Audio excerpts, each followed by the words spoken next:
All right, Kasa travelers, it's officially on the move. We're heading north, heading home. But we had to make one final last hurrah stop at the Spirit of the Suwannee Music Park and Campground. Now you might notice something's a little off. I'm a professional travel vlogger, which means I naturally forgot to film the entrance sign, so I put the footage of us leaving in reverse. We aren't driving backwards, we're just bending time and space to get you into the park. Look at all that Spanish moss. It's like the trees haven't had a haircut since the first Woodstock. This place is 800 acres of pure Florida legend. It's hosted everything from massive music festivals to people just trying to find their lost flip-flops in the woods. We're trading the beach for the Suwannee River, where the alligators are the only ones not worried about their retirement plans. It's mossy, it's massive, and I'm pretty sure there's a bluegrass banjo playing somewhere in the distance right now. Let's get the stabilizers down, and I'll show you around.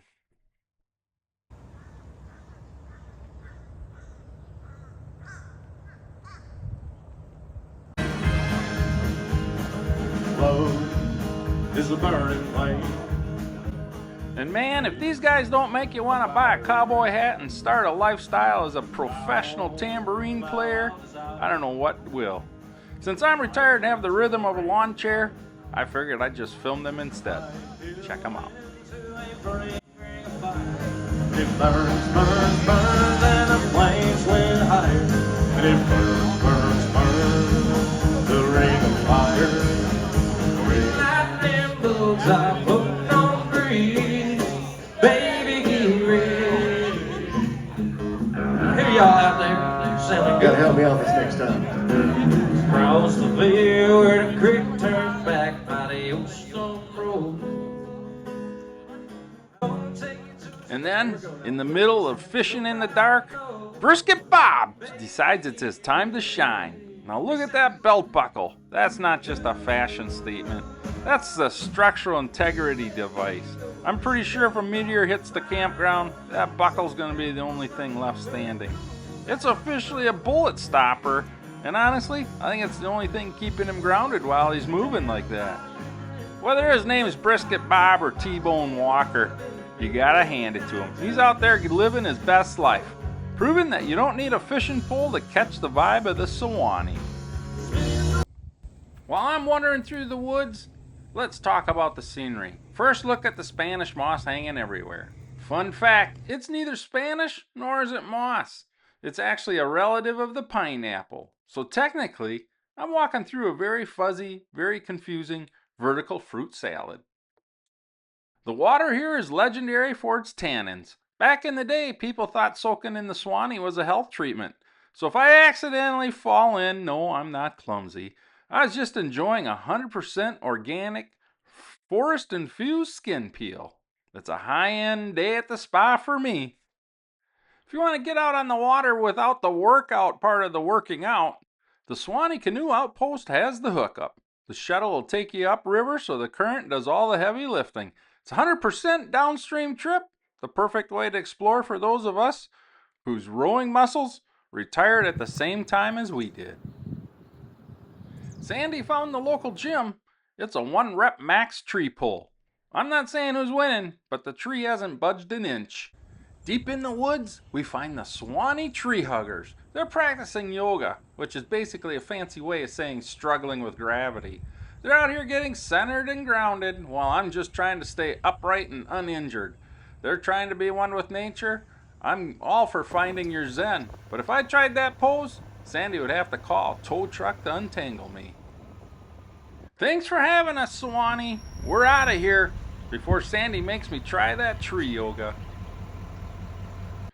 Next stop, Mexico Beach. And look at that, sign I actually caught on the way in. I'm officially a pro now. Time for some liquid sunshine. This big wave is the only one I'm diving into at my age. It's easier on the knees, doesn't require a wetsuit. They say fitness is a journey, but I prefer a journey for an ice-cold Hamm's. 4 miles for a refill? My step counter thinks I'm an athlete. Sandy knows I'm just desperate, but the payload is secure. Now after that 4-mile trek, My calves are currently screaming in a language I don't recognize, but the view here at Mexico Beach is worth the potential heart failure.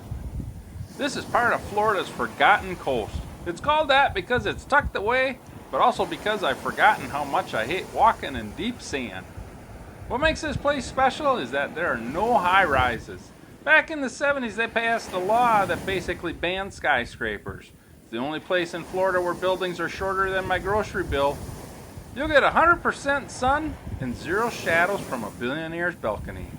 It's old Florida, which is perfect, because I'm old Kevin.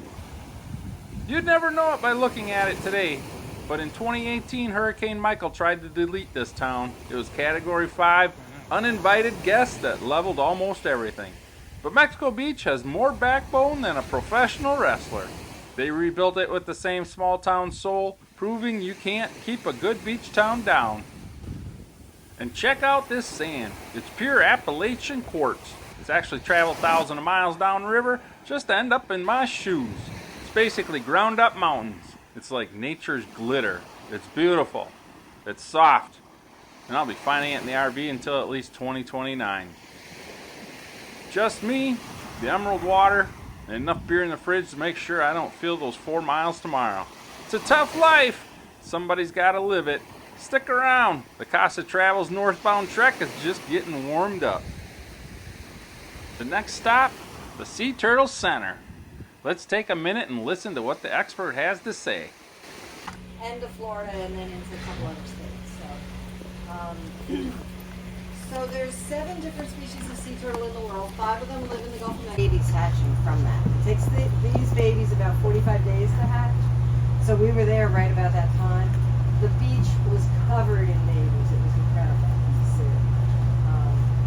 But the other ones, like I said, they're solid. They don't have a hard shell. They have a leathery shell. So it's not flesh. It's not just flesh. It's actually a shell, but it's not hard. It's not keratin like these are. So that gives them some advantages. They can dive the deepest. They can dive down to 1,000 meters. And they have something in their system that neutralizes the nitrogen so they don't get the bends when they come back up. And they love jellyfish. They can eat their weight in jellyfish daily.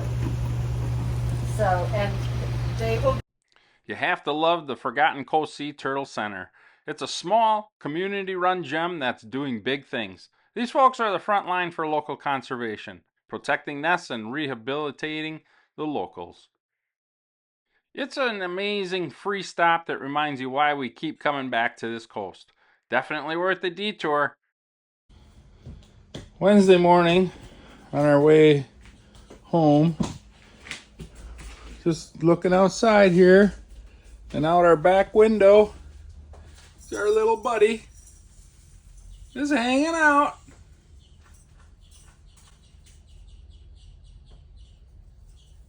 Yeah, I'm not swimming in there today. I later found out that this is the new property manager. I'm going to call him Fluffy. He doesn't say much, but he's got a real no refunds policy on that security deposit. Thanks for joining us today, guys. Hope you have a great day.